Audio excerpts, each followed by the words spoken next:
Good evening, everyone.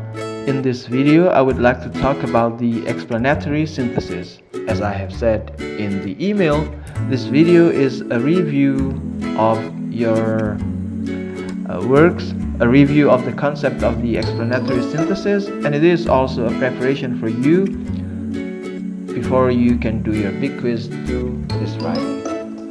Alright, so what is an explanatory synthesis? Like I said, an explanatory synthesis is a type of writing that aims to explain the comparisons between two or more thoughts by highlighting their differences and similarities. And in the process of writing this explanatory synthesis, you will need to blend the two things in one discussion. So with this, I'm saying that you cannot just discuss each of them separately and that is it. No, you cannot do that. You need to blend them. You need to synthesize them. I use this as a way to explain it. So basically, it is like a blending. When you make a smoothie, you have a banana. You also have maybe blueberries if you like them, and strawberries.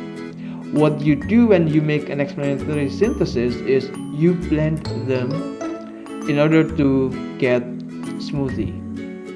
Smoothie, not fruit salad. So they must be together. So how do you blend them? You might ask me like that. So here's one example. For example, you want to talk about the opinions from John Donne and Emily Dickinson. In Emily Dickinson's poem, you have, because I could not suffer death, the death kindly stopped for me. So, in Emily Dickinson's poem, you have a way of Dickinson seeing death. For her, death is a nice thing, not a scary one. So, you can even sense the beauty in death as Dickinson sees it. Here's a quote, which you can also find in your own copy of their poems. And the other one is from John Donne. For Donne, death can be a threatening thing, it can end your life, but we humans are not supposed to be afraid of it. We should not be intimidated by it. From this long quotation, you can see that sense. Thou art slave to faith, chance, kings, and desperate men, and dust with poison, war, and sickness dwell. And poppy or charm can make us sleep as well. And better than thy stroke, why swellest thou then? So when we blend the two ideas, this is what we will get. First of all, we need to start with the general statement. The first thing that makes Emily Dickinson and John Donne different is their views of death. Then you start talking about Emily Dickinson's poem by saying that for Dickinson, death almost sounds beautiful. Dickinson's poem says, because I could not stop for death, he kindly stopped for me. Here, death is presented as something that kindly stopped. It does not come to us as a shock. Meanwhile, Donne portrays death as something that can be threatening, that we should not be afraid of. But we should not be afraid of. In his poem, Donne says, some have called thee mighty and dreadful.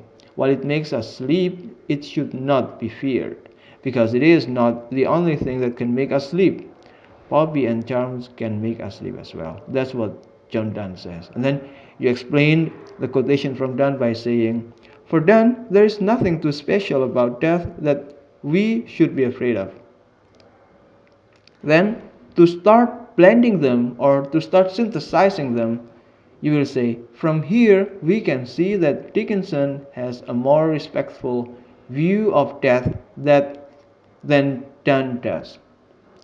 And then you go further by saying, it is clear though that both of them agree that death can end our existence and there is nothing we can do about it but accepting it. Or if you want to make shorter paragraphs, you can do that as well. What you need to do is try to discuss Emily Dickinson's view of death in one paragraph, uh, and discuss John Donne's view of death in another paragraph, and in the last paragraph you need to do the blending. This is the synthesis paragraph. Here I say, from here we can see that Dickinson has a more respectful view of death than Donne does. It is clear, though, that both of them agree that death can end our existence, and there is nothing we can do about it but accepting it. So basically, the third paragraph here is the synthesis of the thoughts from Donne and Emily Dickinson, but it is presented in a different paragraph. So that is the part that looks more like the smoothie than the fruit salad. Okay, now let's talk about the review. I have to repeat here, based on what I have read in your uh, explanatory synthesis, there are several things that some of you have missed, and those are, some of them are standard ones, some of them are small things. Like in the first paragraph, you need to give a general opening line. You cannot immediately start talking about John Donne and Emily Dickinson. It will be a shock to your readers. So what you need to do now, first of all, is say general things like many writers have written about death. If there is anything in the history of mankind that is a bit younger than human beings, it must be death. So that's basically the kind of general statement that I am proposing for you to use. You can find other ways of saying general things, but this is just an example, okay? And after that, you start introducing the poems or the articles and the writers as well. Like, for example, uh, Emily Dickinson has a poem about death called Because I Could Not Suffer Death. And John Donne has another poem which is about death called Death Be Not Proud. That's the kind of introduction to the objects of study. And then you also need to give the thesis statement. In our case, the thesis statement is comparing John Donne and Emily Dickinson. We can say that John Donne and Dickinson appears to have different views about death. And to go further, you need to explain how they are different. This is an extra. You don't have to do this, but it will be very good for your readers if you present this. By this, I mean you are telling your readers what you are going to discuss throughout the essay. This is what you will do. You can say, we can compare the two poems in terms of their views of death and their tones. All right? So that's the opening. And I would like to see all these elements present in your introductory paragraph when you write about smartphones and productivity, the topics that I have presented to you in the email. All right, now there are several things that I would like you to pay attention to when you write the main paragraphs. So first of all, start the main paragraphs by stating your uh, topic sentence or general statement about the sentence. From the paragraph that I have presented earlier, you can say, for example, the first thing that makes Emily Dickinson and John Donne different is their views of death. Okay, that's a general statement that will tell your audience that this paragraph will be talking about this, about their views of death, about the difference between Emily Dickinson and John Donne in terms of their views of death.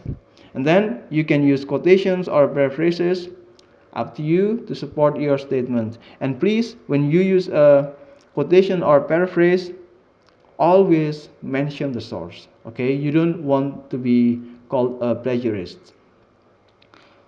And then one more thing, never end a paragraph with a quotation unless you have to. it also means that always follow a quotation with an explanation. If you still remember my presentation in Machung Fair, was it Machung Fair or study skills? In study skills, I said that you don't want to be seen as a writer who does hit and run. Hit and run because you hit with a quotation and then you run away without explaining what the quotation is about or how the quotation is relevant to your readers, like this one. Okay, so you don't want to do that. The key is to always follow a quotation with an explanation and do not end a paragraph with a quotation. I think that's all. I'm looking forward to reading your works on Friday, and good luck. See you.